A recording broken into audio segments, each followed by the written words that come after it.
Chuck Berry, widely revered as one of the founding fathers of rock and roll, left an indelible mark on music with his electrifying guitar riffs, clever lyrics, and magnetic stage presence, but behind the upbeat tempo of Johnny B. Good and the trailblazing success lies a far darker and more troubling story than many fans have ever truly understood. Born in 1926 in St. Louis, Missouri, Berry grew up in a racially segregated America that imposed countless limitations on black artists, and while his music helped break down racial barriers, his personal life was riddled with legal trouble, scandal, and disturbing behavior. From a young age, Berry was already involved in crime. At 17, he was arrested for armed robbery and spent 3 years in a reformatory. After his release, he slowly turned to music, finding fame in the 1950s with hits that helped define the genre of rock and roll, influencing everyone from the Beatles to the Rolling Stones. But even as he soared to fame, Berry's life was marred by a series of controversies that painted a far more complex and darker portrait of the man behind the music. In 1961, Berry was convicted under the Mann Act for transporting a 14-year-old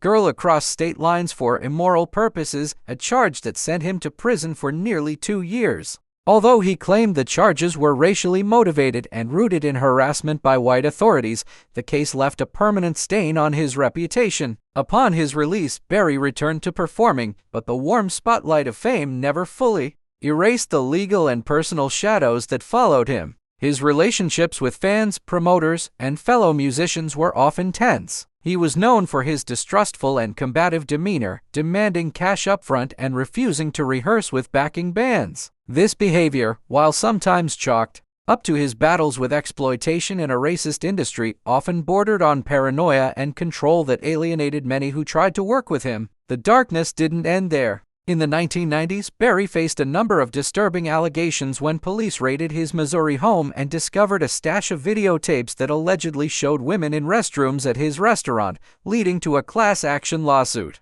Though he settled out of court and was never criminally charged, the incident cast a grim shadow over his legacy. He was also sued by multiple women alleging inappropriate conduct. Later in life, Berry became more reclusive, continuing to perform occasionally but largely withdrawing from public life. His final years were marked by declining health and a complicated legacy that forced fans and historians alike to reconcile the brilliance of his music with the darkness of his personal conduct. Chuck Berry died in 2017 at the age of 90, hailed as a pioneer who helped give birth to rock and roll. But his story is far from the cheerful image portrayed in his songs. It's a story of groundbreaking talent wrapped in controversy, of triumph tainted by repeated transgressions. Behind the swagger and unforgettable guitar solos was a man whose personal demons, legal troubles, and troubling behavior created a legacy that is as complicated as it is influential. The true story of Chuck Berry is not just one of innovation, it's one of contradiction, controversy, and a darkness that history can't ignore.